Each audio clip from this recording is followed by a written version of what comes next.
Momen perpisahan sekolah itu biasanya menjadi momen yang paling indah untuk dikenang. Karena biasanya di perpisahan sekolah ini kita ngadain acara kayak prom night. Atau beberapa sekolah juga suka ngadain perpisahan dengan liburan bareng seangkatan keluar kota. Nah, tapi gimana jadinya kalau acara perpisahan ini beneran menjadi momen perpisahan selamanya sama teman-teman kita? Pada hari Sabtu 11 Mei 2024 kemarin, telah terjadi kecelakaan maut di Subang yang menewaskan 11 orang. Dan ini menjadi salah satu kecelakaan yang paling memilukan di tahun ini. Ini beneran memilukan banget, karena siswa dan siswi SMK Lingga Kencana Depok ini merupakan siswa kelas 12 yang lagi ngadain acara perpisahan sekolah. Seperti yang kalian tahu, siswa kelas 12 itu udah selesai masa sekolahnya. Tinggal nunggu kelulusannya aja kan? Tapi sedihnya, mereka malah beneran berpisah untuk selamanya sama teman-temannya.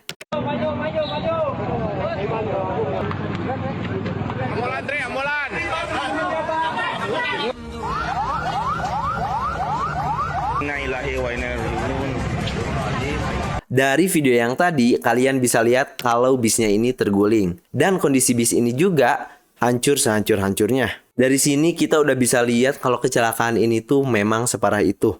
Kebayang nggak sih siswa dan siswi yang ada di dalam bis ini tuh gimana? Kecelakaan ini terjadi diduga karena kegagalan fungsi rem alias rem bisnya blong. Tapi kok bisa ya bisnya sampai terguling gitu? Apa mungkin karena laju bis yang kenceng banget dan sempat nabrak satu sepeda motor, nabrak juga satu minibus, dan akhirnya bis itu terguling? Aku yakin bukan cuma aku yang penasaran sama kronologi kecelakaan ini. Dan di video kali ini, aku akan ngerangkum kronologi dan kejanggalan yang udah kesebar di media sosial. So, it's your boy Sakti, and this is Newswave.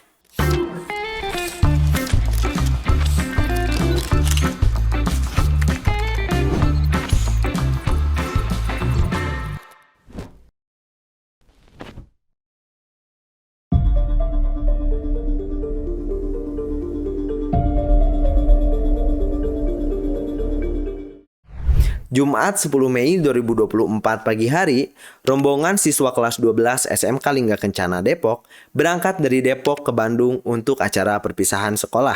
Keberangkatan perpisahan sekolah ini diikuti oleh 150 orang.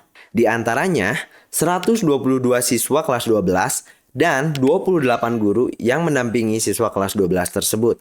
Nah, rombongan ini berangkat ke Bandung menggunakan 3 bis pariwisata Trans Putra Fajar. Acara perpisahan ini direncanain cuma 2 hari 1 malam, yaitu dari tanggal 10 Mei sampai 11 Mei 2024. Perjalanan 3 bis dari Depok ke Bandung itu benar-benar mulus dan gak ada kendala atau hambatan apapun. Sesampainya di Bandung juga, mereka menggelar acara perpisahan di Hotel Nalendra Cihampelas. Sesuai kesepakatan sama wali-wali murid, acara perayaan kelulusannya atau graduation-nya itu dilaksanakan di hotel ini. Silakan kalian buka surat keterangan 1, 2, 3. Semua ya, ready?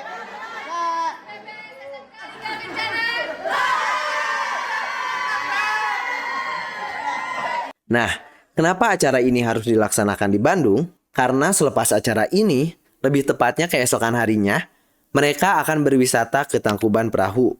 Masih dengan mood dan kebahagiaan yang sama, perjalanan ke Tangkuban Perahu rombongan 3 bis ini berjalan dengan mulus dan lancar banget. Gak ada kendala sedikit pun. Di Tangkuban Perahu, mereka masih happy-happy. Ada yang foto-foto untuk mengabadikan momen. Ada juga yang beneran menikmati alam dan keindahannya. Kunjungan mereka di Tangkuban Perahu ini pun gak begitu lama. Karena sorenya, mereka sudah harus berangkat untuk kembali pulang ke Depok. Sebelum pulang, 3 rombongan bis ini memutuskan untuk berhenti di rest area sekitar Gunung Tangkuban Perahu. Lebih tepatnya, di rumah makan Bang Jun, daerah Ciater, Subang, untuk makan dan sholat maghrib. Singkat cerita, rombongan 3 bis ini akhirnya melanjutkan perjalanannya ke Depok. Tapi salah satu dari 3 bis ini ada kendala nih. Bis 1 bernomor polisi AD 7524DG mengalami keanehan. Dan seketika, saat itu rombongan di bis 1 langsung merasa gelisah. Karena mereka tahu ada yang gak beres sama bisnya ini. Keneknya ini tuh ngasih tahu juga ke penumpang kalau bis yang mereka tumpangi kehilangan fungsi rem atau blong. Jadi, saat melaju di area Ciater, bisnya udah mulai kehilangan kendali. Kalau kalian tahu, jalanan di daerah Ciater Subang ini tuh bener-bener ngeliuk-liuk atau berbelok-belok. Banyak banget blind spot di sana dan jalanan ini emang udah terkenal menjadi jalan yang rawan banget kecelakaan. Karena turunan dan tanjakannya yang luar biasa curam. Nah, posisi bis ini lagi di jalanan menurun gitu. Otomatis mau sepelan apapun bis ini melaju, lama-lama jadi kenceng kan? Kebetulan banget ada salah satu orang yang lagi berhenti di sekitaran Ciater yang nggak sengaja ngerekam bisnya sebelum kecelakaan.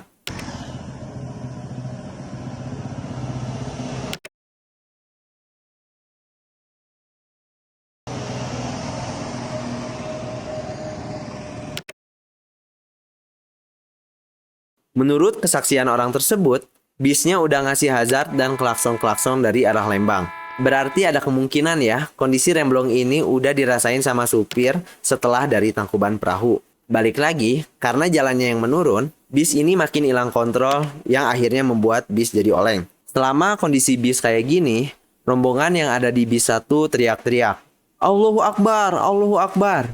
Dan suasana semakin mencekam. Akhirnya, tepat pukul 18.45 malam, bis 1 mengalami kecelakaan di daerah Subang. Tepatnya di Jalan Raya Ciater, Subang, dekat Lembah Hotel Palasari.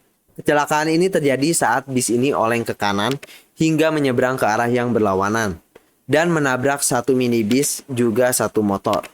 Setelah itu, bis ini terguling dengan posisi ban sebelah kiri ada di atas.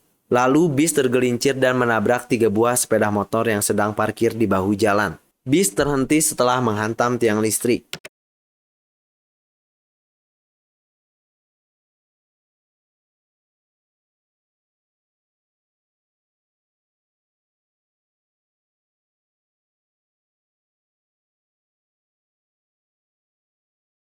Dilihat dari ilustrasinya, kalian udah bisa bayangin betapa parahnya kecelakaan ini terjadi. Saat kecelakaan ini terjadi juga, ada salah satu siswa yang kebetulan lagi live di media sosialnya.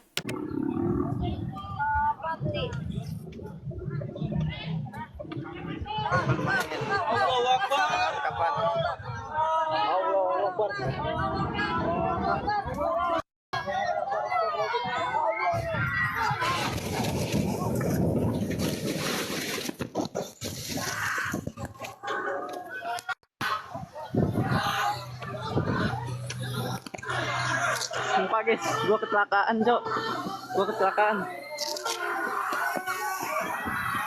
Bentar ya guys ya, bentar ya. Kecelakaan ya. Remnya belum.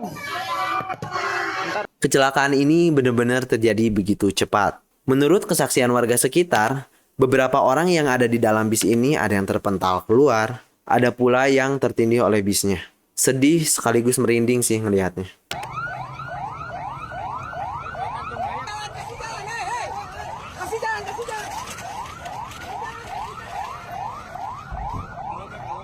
Dia ketepuk-tepuk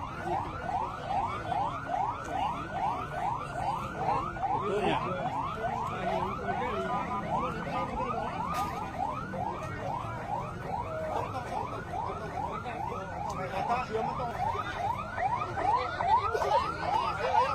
Tinggal 2 yang di dalam. Astagfirullahaladzim ya Allah. Allahu Akbar. Nuhun tasbih kesalahan. Ya Allah.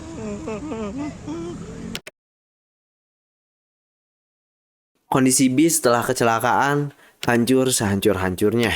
Dari kecelakaan ini memakan 11 korban jiwa yang meninggal di tempat, yang diantaranya pengguna motor yang sedang lewat, siswa, dan satu guru yang menjadi pendamping di bis tersebut, dan sebagian besar mengalami luka berat dan luka ringan. Menurut kesaksian Fahmi dan Ega, yang merupakan korban yang selamat, menyebutkan bahwa bisnya sempat diperbaiki. Di sekolah nggak lama itu udah tuh udah siap-siap waktu liburan di perjalanan nggak jauh dari Sunan Paju itu nggak begitu jauh tapi itu pelan aman ada turunan 3 aja udah di situ tuh udah gitu kayak nggak ada rem ngomongnya nggak ada rem belum udah semua anak-anak teriak kayak ya cuma istighfar Allah Akbar aja gitu lama jatuh terguling ke kanan. Oke. Iya. Kan itu dari Bandung memang mau pulang ke Jakarta tuh kemana lagi? Itu posisinya pengen ke oleh-oleh, pusat oleh-oleh, cuma ya terjadi keburu, jadi nggak nyampe situ. Rencana itu memang langsung pulang ke Depok atau mau balik lagi ke Bandung? Dari makan itu mau ke pusat oleh-oleh, itu langsung lari pulang ke Depok. Berarti saat kejadian itu saat ingin pulang ke Jakarta. Kebetulan ada berapa total yang di dalam bus itu? Satu bis itu semua murid 54 ya. 54 ya 54 sekolah. Jadi belum semuanya, itu belum nama dari produsernya, ya kurang lebih 60 orang di dalam satu bus itu. Kau boleh tahu memang rencana untuk ke Bandung itu sudah lama atau memang sudah lama? Sudah lama. Itu mau acara wisuda pelepasan. Oh, wisuda pelepasan. Kelulusan. Kelulusan pas 12 anak-anak saya ini. Jadi kita selesai dari Tangkuban Perahu tuh niat pengen ke tempat oleh-oleh, tapi kita makan sore dulu, dibilang berhenti dulu di tempat makan. Terus kita makan, setelah makan kita agak dikasih waktu dulu buat ngobrol-ngobrol di luar sambil nunggu bis. Kita ngobrol-ngobrol sampai maghrib, habis itu kita masuk bis. Setelah maghrib baru kita melanjutkan perjalanan kita buat ke tempat oleh-oleh, sekalian mampir istirahat, sholat juga. Nah pas baru jalan beberapa meter dari tempat makan, bis kayak tiba-tiba kayak kenceng, dikira emang supir sengaja, ternyata remnya blong. Terus teman-teman semua tuh pada panik, pada teriak. Terus nggak berapa meter kenceng, terus nggak lama bis jatuh, terguling kita semua. Alhamdulillah saya bisa selamat gitu sama teman-teman sebagian. Ketika kencang itu supir mengatakan sesuatu tidak, sampai teman-teman di dalam bus itu tahu bahwa itu ternyata adalah remnya belum? Itu yang kasih tahu kayaknya keneknya. Iya. Keneknya yang mengatakan bahwa oh ini remnya belum? Iya. Segitu. Kalau kalian bertanya-tanya, kok ini bisa kecolongan remnya blong? Emang supirnya nggak ngecek dulu? Udah guys. Jadi menurut keterangan langsung dari supirnya, dia ini udah ngecek kondisi bisnya kayak gimana. Awalnya nggak ada yang aneh dari bis ini. Sampai pas di Tangkuban Perahu, tiba-tiba katanya ada yang aneh dengan remnya. Nah, si supir ini inisiatif lah hubungin montir buat benerin remnya ini. Jadi kalau kalian ingat, kesaksian dari Fahmi dan Ega itu kan katanya bis sempat dibenerin karena oli. Tapi ternyata bis ini dibenerin emang karena remnya aja yang udah rusak. Nah, dirasa bisnya ini aman, akhirnya supir melanjutkan perjalanannya.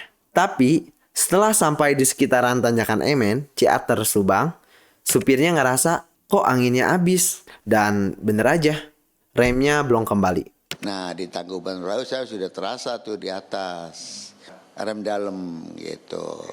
Rem dalam, jadi saya terpaksa mencari inisiatif, teleponlah montir dari rest area CM7. Nah dikirimlah montir untuk menyetar rem agar stabil kembali kan gitu. Nah dari situ ya kita kembali turun untuk mengarah ke Depok. Kemudian mampir ke rumah makan Bang Jun sebelum Ciater. Nah dari Ciater, setelah rumah makan Ciater, saya memperbaiki rem, yang ngecek rem lagi kan, takut ada kendala. Jadi bisa dipastikan ada kendala lagi Pak setelah melakukan turunan itu tadi Pak dari atas ya seperti itu? Dari atas sih masih normal, sampai rumah makan Bang Jun kan, bisa masih terkendali lah. Nah sampai Bang Jun ya untuk melanjutkan perjalanan, nah disitulah saya baru terasa di Jalan MN itulah, ini kok angin habis. Pada saat perempatan Ciater itu mobilnya keluar, ada yang keluar. Saya nginjek rem, langsung prelok, tarik rem tangan gitu. Ternyata begitu mau masuk gigi, itu udah nggak bisa. Karena posisi rem masih diinjek, mau masuk gigi itu udah nggak bisa. Saya lihat anginnya habis. Langkah itu waduh. Saya bilang ke penumpang ya kan, waduh Pak ini remnya habis, gimana Pak, tolong Pak pegangan ya kan. Penumpangnya itu apakah guru atau? Penumpang kan di dalam, posisi tidak terlihat. Cuman penumpang kan karena dilihat mobil udah mulai oleng dia teriak gitu. Nah setelah itu saya mempunyai inisiatif untuk mencari tempat yang kalau biasanya kalau turunan ada penyelamat. Iya kan? Penyelamat kan di situ ternyata tidak ada gitu. Nah, kalau saya lihat di depan itu ada sekitar motor 5, terus mobil yang dari arah sana pun ada, ya kan? Itu lawan arah. Yang di depan saya motor 5, yang lawan arah ada mobil gitu. Jadi saya terpaksa lah sebelum mobil itu lewat saya buang ke kanan. Nah, ternyata di kanan ada motor 1 gitu. Karena saya lihat ada tiang listrik. Kalau nggak ada tiang listrik itu mobil masih jalan terus. Masih menurun. Seperti yang udah kalian lihat tadi, Pak supir ini udah berusaha untuk menyelamatkan bis dengan cara mencari bahu jalan yang biasa digunakan untuk keadaan darurat. Cuman mungkin di daerah Subang ini kanan kirinya lebih banyak warung-warung dan mungkin nyaris nggak ada area penyelamatan. Yang akhirnya bikin Pak supir kepaksa untuk banting setir ke kanan. Niatnya untuk ngeberhentiin bis di tiang listrik. Tapi tragisnya, bis itu malah terguling dan terjadilah kecelakaan itu. Gak lama dari kecelakaan itu terjadi, warga sekitar akhirnya inisiatif untuk menghubungi polisi, juga ambulan untuk mengevakuasi korban-korban. Korban yang mengalami luka sebanyak 37 orang dibawa ke Puskesmas Jalangkap, Subang. Kemudian, untuk perawatan yang lebih intensif, korban juga dibawa ke RSUD Ciereng, Subang. Pasien yang luka ringan di puskesmas ada 1, 2, 3, 4, 5. Situasi terkini belum. Yang luka ringan ini yang rencana rujuk ada 3 orang. Kemudian yang ditangani di sini sudah ada 13 orang yang di Palasari. Rencana pemberangkatan yang dirujuk 2 orang, 3 orang dengan yang patah tulang.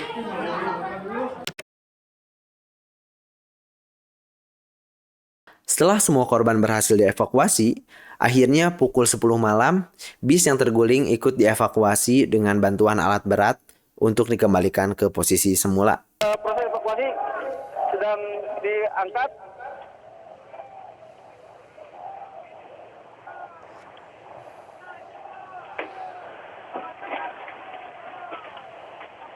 Ya, seperti Anda lihat pemirsa, kendaraan sudah bisa ke arah semula. Seperti yang kalian lihat, bis ini kondisinya rusak parah. Remuk sampai nggak berbentuk. Bahkan sampai bagasi untuk menyimpan barang pun hancur. Akhirnya, barang-barang penumpang keluar berceceran berantakan.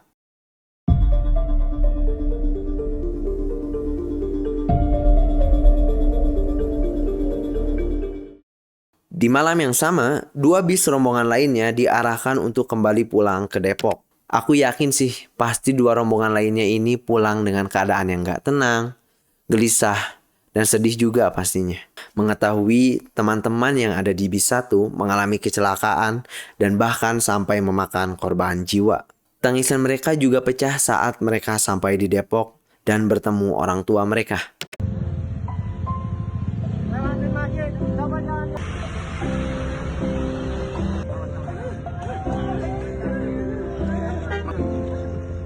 Ambil barangnya. Ya, ngambil barangnya nih, diajak pulang langsung. Yang mana, Mas?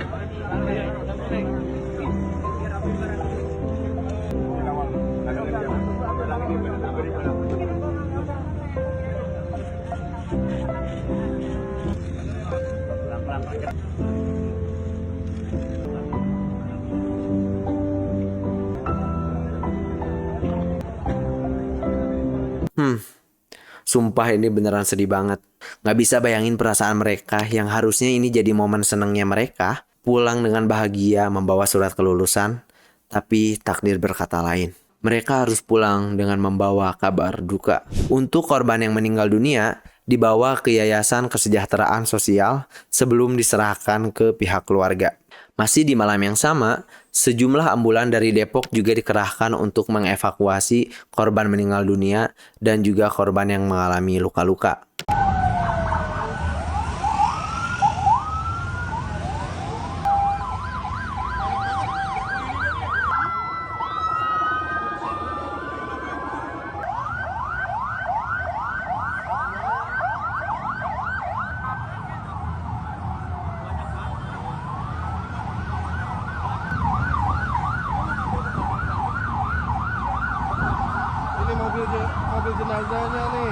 Mari kita doakan untuk korban yang meninggal dunia, semoga bisa husnul khotimah, dan keluarga yang ditinggalkan bisa mendapatkan ketabahan. Dan untuk para korban yang luka berat maupun luka ringan, semoga mereka bisa cepat pulih dari rasa trauma yang mereka alami.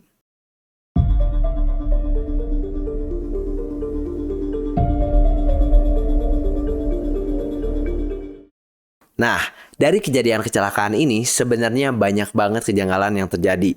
Mulai dari kejanggalan pihak sekolah sampai kejanggalan dari pihak bisnya itu sendiri. Jadi, menurut salah satu wali siswa nih, biasanya SMK Lingga Kencana Depok ini ngadain acara kelulusannya tuh ya di Depok aja, nggak pernah keluar kota. Bahkan, rencana awal untuk kelulusan ini juga akan dilaksanakan di Depok. Tapi, tiba-tiba pihak sekolah mengumumkan kalau acara ini tuh akan dilaksanakan di Bandung. Beberapa wali murid ini sebenarnya khawatir kalau kelulusannya ini dilakukan di luar kota. Mungkin karena udah banyak terjadi kecelakaan ya. Jadi wali murid pun was-was. Ibu kecewa gak dengan Ya kecewa karena waktu rapat tanggal 6 saya bilang sama kepala sekolahnya ini, saya nggak mau bohong. Saya bilang saya orang tua asuhnya Amiluddin. Karena ada 1 bulan yang lalu sekolah SMP Perjuangan kecelakaan di Bali. Saya minta tolong ya Pak, saya bilang tolong itu bus diperiksa ya, atau enggak diservis yang benar. Saya nggak mau anak saya, walaupun bukan anak kandung saya ya, saya udah anggap dia karena anak yatim, itu harus mobil itu diperiksa ya, diperiksa servisnya memuaskan. Saya ini guru. Oke Bu, tenang aja. Katanya kami semua mobilnya kami bawa dengan baik. Ini saya rapat di YKS di situ ngomong, dan benar ya Pak, bertanggung jawab jika ada apa-apa. Karena kalau mau ke Bandung, ke Bogor itu harus ada mobil yang bagus. Ini perpisahan. Kan nggak mungkin dong Pak, lulus SMA mau pingin kuliah. Kalau punya duit, kalau nggak punya duit paling nggak kerja. Ini anak Amiluddin kan bukan orang punya. Saya kasihan gitu loh. Kecewa dengan otobus ini, Kecewanya bus ini. gini, kenapa datang ke sana padahal infonya perpisahan pelantikannya di Depok. Kok tiba-tiba dibawa ke sana? Kan begitu. Oke, kita menurut semuanya. Kita nurut. Tapi saya titip salam. Saya ini guru. Jadi saya tahu prosedur kayak apa tentang guru. Mobil nomor 1 minta yang benar. Gitu, tenang aja Bu, kami aman-aman aja. Sekarang dari kemarin saya ini nggak tidur, walaupun bukan anak kandung saya kasihan. Ibunya sudah nangis di rumah, bapaknya meninggal udah 2 tahun yang lalu, 1 tahun yang cinya. Saya hibah, bukan anak kandung saya yang biayain pendidikannya. Sekarang kalau ditanya ke sini Bu, pusing nggak? Saya ini guru, gitu loh. Di video tersebut, terlihat salah satu wali murid yang memperingatkan pihak sekolah untuk melakukan pengecekan yang detail mengenai kelayakan bis yang akan ditumpangi oleh para siswa. Namun ternyata, pihak sekolah justru tidak melakukan hal tersebut, melainkan hanya memastikan legalitas dari bis ini. Menurut keterangan kepala sekolah, alasan kenapa pihak sekolah udah ngerasa aman nih pakai bis ini, ya karena pihak sekolah udah 2 kali nih pakai agensi travel yang sama. Pihak sekolah ngerasa kalau perjalanan pertamanya aja udah memuaskan, nggak ada kendala apapun. Jadi, masalah pengecekan bisnya ini udah dipercayakan ke pihak agensi travelnya. Bagaimanapun juga, bis ini memang bis pilihan dari agensi travelnya yang disetujui oleh pihak sekolah.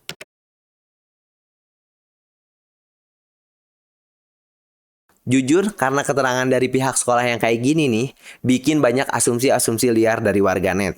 Gak sedikit dari warganet yang bilang kalau pihak sekolah cuma cari untung dari acara kelulusan ini, atau aji mumpung. Nyari travel bis yang murah demi keuntungan pribadi, tanpa nyari tahu kalau bis itu tuh aman atau enggak. Saat pihak sekolah diminta untuk ganti bis sama supir pun, pihak sekolah justru malah menolak. Oh iya, kalimat-kalimat yang tadi aku omongin, itu bukan kata aku ya, tapi kata warganet.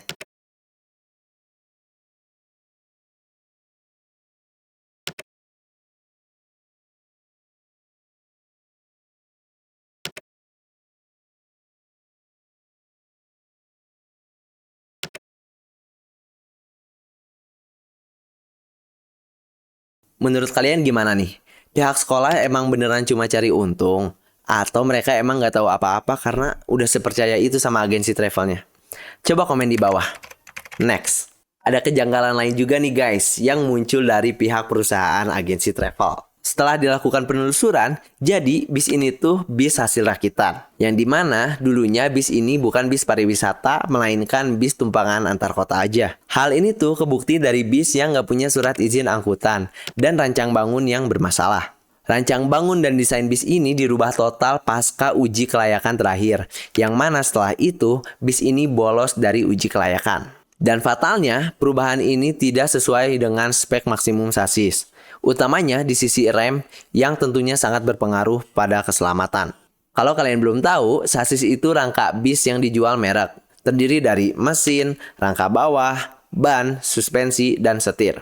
Di sini mungkin sasisnya kuat ya, tapi tenaga mesin dan kemampuan remnya perlu dipertanyakan, mengimbangi atau enggak. Menurut keterangan dari Direktorat Jenderal Perhubungan Darat Kementerian Perhubungan, status uji KIR bis pariwisata PO Trans Putra Fajar ini sudah kadaluarsa sejak Desember 2023. Tapi ini kan bis rakitan ya, seharusnya sih nggak tembus KIR. Secara logika, kalau KIR tembus, posisi unit ini terakhir uji kelayakan waktu wujud bodi masih asli.